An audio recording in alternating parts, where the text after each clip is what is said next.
tangannya harus jelas, cara meletakkan telapak tangannya.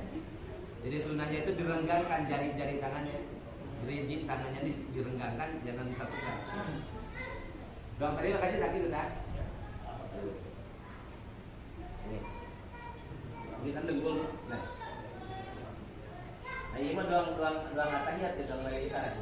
Jadi dikalikan. Tujuannya metode guling. Terus tangannya jangan dibengkokin. Jangan dibengkokin, tangannya harus lurus. Jangan disimpan di sini juga. Jangan disimpan di sini telapak tangannya. Kalau ini kan di bawah dengkul. Jangan juga disimpan di paha. Kayak gimana dong di dokter tadi? Dokter belajar lupa tenang. Begini, jangan, yang dianjurkan adalah telapak tangannya pegang dengkul sambil jari-jarinya dipisahkan, direnggangkan. Pegangan erat seperti ini kayaknya. Kayak di nasaran orang menjelaskan ini nah. Kemudian jidat kita harus muhadzi ila mahali sujud. Artinya jidat kita itu pada saat ruku harus tepat ke tempat sujud. Pada saat ruku, andaikan kita sujud berarti tepat di sana. Pandangan itu pandangan. Ya bukan hanya pandangan, nanti ukuran sujudnya kan ya. Maka sehingga setinggi apapun badannya, karena Allah sudah adil. Kalau badannya pendek, ya nanti tangannya juga disesuaikan. Nggak mungkin ketika tangannya megang dengkul ada sampai kelebihan, kepanjangan. Nggak mungkin. Maka artinya tidak mesti diginiin. Seolah-olah ini berarti kepanjangan tangannya kalau begini. Kan gitu? Nggak mesti, harus gini aja. Ada orang yang ruku tangannya digini, dibengkokin, berarti seolah-olah tangannya kepanjangan. Andai kan dilurusin berarti dia nanti begini. Enggak, sebetulnya gini aja cukup. Atau merasa tangannya kurang panjang sehingga nyimpen telapak tangannya di paha. Apa kurang panjang tangannya? Atau merasa tangannya kepanjangan sehingga tangannya disimpan di betis. Tidak. Ini Allah adil, ukurannya akan sama, hasilnya akan sama. Gitu. Paham? Kemudian karaoke ya.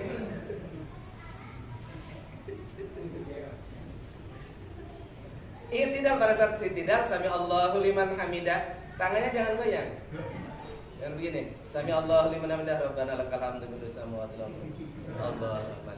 Ini berarti tidak ada tumanina. Andaikan tangan Anda susah untuk didiemin, maka pilihannya adalah sami Allahu liman hamidah. Ini Rabbana lakal hamdu. Tapi kalau pilihannya bagus irsal atau bagus sedekap, bagusnya tangannya diirsal, dilepas. Andaikan tangannya dapat dijaga tidak goyang. Tapi kalaupun susah dijaga hingga tangannya mau goyang-goyang terus, maka pilihannya adalah di sidaqafin. Sami Allahu liman hamidah. Ieu gendang geus ieu beunyi. Ya.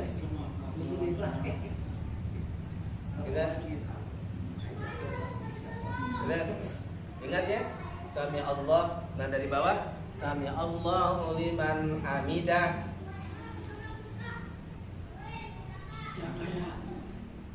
Layman sami Allahu liman hamidah. Belakang Rabbana lakal tanpa mengucapkan sami Allah. Jadi menurutkan tadi. Nyambung itu nyambung. Itu di sini ada orang. Pertama doa. Rabbana lakal yang menjawab itu. Itu padahal yang sami Allah sama kan. Wa yusanu ayyakulla firraf'i sami Allahu liman hamidah. Disunahkan bagi seluruh orang yang melaksanakan sholat, baik itu sholat fardu maupun sholat sunnah, sholat berjamaah maupun sholat sendiri, pada saat bangun dari ruku mengucapkan sami Allahu liman hamidah. Ini tidak digarisbawahi untuk imam saja, tidak digarisbawahi untuk orang berjamaah beda atau dengan imam beda. Ini cukup wa yusannu ayyaqula fir raf'i sami Allahu liman hamidah wa fil i'tidali rabbana lakal hamd. Pada saat i'tidal sunnah membaca rabbana lakal hamdu sampai gitu. Hasil bacaan. Jangan mendengar doang. Sebetulnya di Arab kan mudah yang baca Rabbana lakal hamdu. Ya Allahu liman hamidah Rabbana walakal hamd. Di Arab mungkin gitu asal ada gini alif ya. Kayak gitu jadi ya. Mana ada tukang ngomong yang bilang kalau waktu di imam suaranya udah sampai mana yang imamnya betul sampai Mudah ini. Mudah ini. Nah, bagi setiap orang yang bangun dari ruku sunnah membaca sami Allahu liman hamidah. Siapapun orangnya, baik makmum maupun imam. Gitu. Jadi itu kan bahasanya sunnah. Jadi walaupun nggak mengucapkan berarti nggak apa-apa. Wa fil i'tidali Rabbana lakal hamdu. Ketika orang bangun dari ruku membaca Rabbana lakal hamdu, ini menyalahi. Pada saat bangun dari ruku bacanya sami Allah liman hamidah, pada saat i'tidal bacanya Rabbana lakal. Andaikan ada orang yang sholat bangun dari ruku yang dibacanya Rabbana lakal hamdu, ini menyalahi. Daripada bacanya disalahkan, lebih baik tidak membaca karena hanya sebatas sunnah. Tapi kalau ditukar, kan Rabbana lakal hamdu bacaan pada saat i'tidal kemudian dibaca pada saat ruku, ini tidak ada anjuran. Lawat sami Allahu akbar beneran. Beneran. Itu bahasa pengertian temenang. Ya. Nanti kan ada itu. Bahasa itu ketika ruku kita nggak boleh di atas dengkul, ketika ruku tangan kita nggak boleh di bawah dengkul. Itu kan bahasa nggak boleh. Pengertian nggak boleh itu masuk kategori apa itu? Maksudnya apakah makruh, apakah mubah, apakah batal? Nah, itu di situ perlu diperjelas. Ya kan berarti makanya kudu ke hati, ayo tadi ke kaca baru teuing. Ini masalahnya kan kalau masalah fikih itu penuh dengan perdebatan. Beda dengan masalah aku tafsir Quran. Nah, tafsir Quran sebenarnya sama, masalahnya perdebatan, tapi kan karangannya kalangan lain, bukan kalangan kita orang fikih. Oke. Setiap yang keluar daripada anjuran tapi mengikuti perintah atau melaksanakan rukun itu berarti nanti kuriha, nanti makruh hukumnya. Makruh hukumnya. Iya, jadi pengertian yang nggak boleh di situ berarti kan hukumnya makruh. Berarti kalau udah hukumnya makruh berarti kan tidak membatalkan sholat. Tidak membatalkan rukun. Kalau tidak membatalkan rukun berarti sholatnya sah. Nah, gitu kan? betul. ada nih. Aku selalu mau pahala gimana? Mau pahala banyak, bosan dari pahala kan? Berarti lamun sholat makruh berarti menang pahala itu menang dosa tuh. Iya, kalau buat kewajiban itu kan. Makruh itu di waktu rukunya. Iya. Artinya kalau keluar daripada tata cara yang sudah diatur oleh ahli fikih, kemungkinan pertama adalah makruh. Kemungkinan selanjutnya kalau tidak sesuai dengan tuntunan yang rukun bisa batal rukunnya. Tapi kalau hanya tidak sesuai dalam tata caranya, seumpama tadi, mestinya telapak tangan itu didengkul, malah di paha atau diwentis. itu tidak membatalkan rukun. Kalau rukunnya tidak batal, maka sholatnya pun tidak batal. Tapi ini majlis untuk memperbaiki daripada kekurangan-kekurangan meskipun luar daripada rukun. Karena kalau kita sholat semau dewek, lantas yang mau kita ikutin siapa? Umpama sholat wong saya begini enaknya, lapak tangan di paha, yang diikutin siapa? Nah sekarang kita perbaiki sama-sama, kita perbaikin sama-sama meskipun hanya sebatas makruh hukumnya. Kita nggak ngerokok, akhirnya sama yang ngerokok perkara makruh terus-terusan. Ternyata dalam sholat juga kita hobi makruh. Makruh di dalam ibadah ain bahaya. Makruh di dalam ibadah ain kalau sengaja ngajak tahu itu hukumnya makruh di dalam ibadah ain sholat. Padahal tahu makruh tapi disengaja-ngaja, bahkan dibiasakan, itu bahaya. Gitu. Akan mengurangi, karena sunnah itu adalah untuk menutupi rukun. Maka dianjurkan sholat itu harus sempurna rukun dan sunnah-sunnahnya. Supaya apa? Supaya ketika kita sempurna melaksanakan sunnah dapat menutupi rukun yang wajib, yang sunnah dapat menutupi yang wajib, sehingga mendapat pahala sempurna. Andikan yang kita lakukan makruh dan makruh, berarti yang wajib tidak dapat disempurnakan oleh yang sunnah. Gitu. Makanya dianjurkan berjamaah itu salah satunya hanya untuk menutupi kekurangan. Sehingga kan malaikat dikontrol sama Allah. Ada berjamaah maghrib di sini umpama. Perasaan kata malaikat, Gusti Allah ini mah rami jud kabeh sholat ya. Coba paling sugan barisan belah itu imam dah imam jangan rami jud. Lain sugan-sugan tamamun aya, belah kanan aya. Oh belah kenca. Oh barisan kedua belah kanan. Aya tah biasa bacakeun ka bawah kabeh. Jadi satu baik meskipun ada 1999, tinggal satu yang baik, semuanya jadi baik terbawa oleh satu orang. Tutupan. Kemudian kita berjamaah walau yang baiknya itu di belakang ya. Nah, jadi maksudnya apa kan? Mungkin ayah malaikat gitu. Ayah panglungtungan. Kita mendatang dari depan itu teman nggak bawa mereka deh. Kemudian kita berjamaah.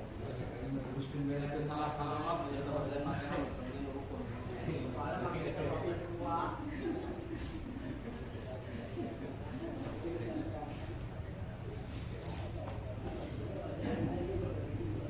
Gitu? Nah ini praktek sholat yang dianjurkan oleh Imam Syafi'i. Barangkali Anda pernah mengikuti pelajaran di luar daripada mazhab Imam Syafi'i, silakan. Tapi jangan talfik. Kalau sudah mumpuni keilmuannya, sudah mumpuni keilmuan di dalam fikihnya, boleh Anda sholat 1 minggu Imam Syafi'i, dalam 1 minggu Imam Maliki, dalam 1 minggu Imam Hambali, silakan. Tapi jangan talfik.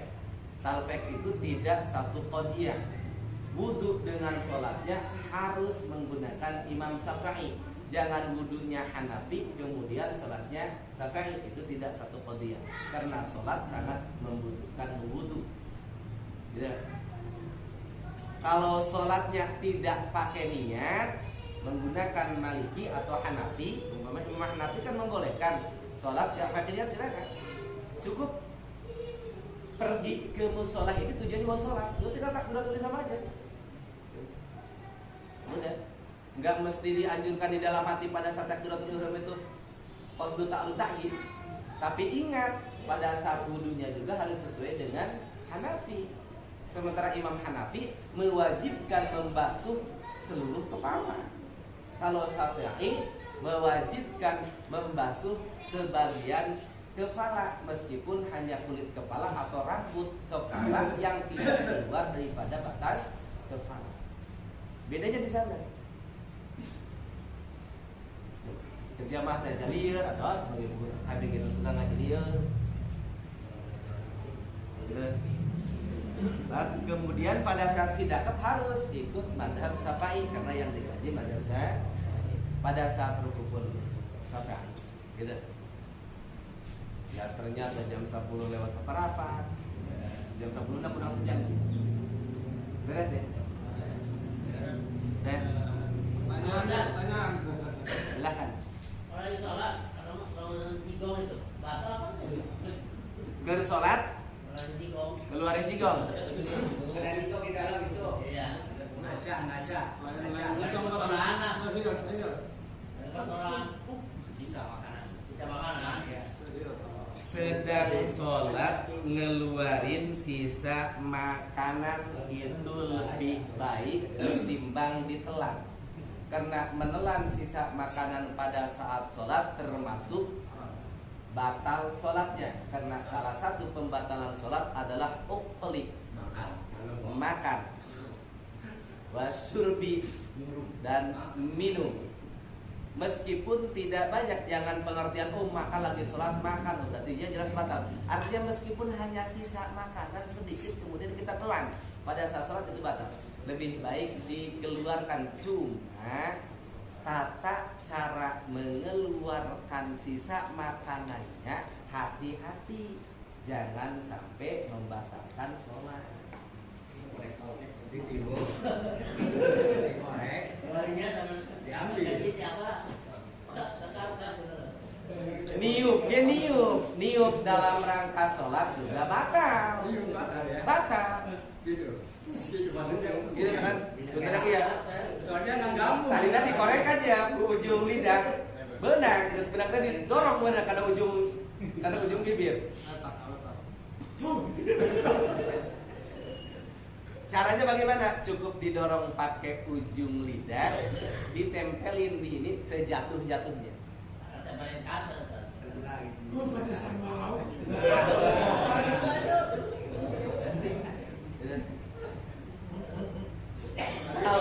Kalau pelan gimana Kiai? Kalau pelan, misalnya ini udah terlanjur di ujung lidah. Kalau diantep dia masuk, didorong keluar dan nempel di bibir, gitu. Dikeluarin, tapi ada ditiup. Hai abah rek sholat apa rek adu tiup sih?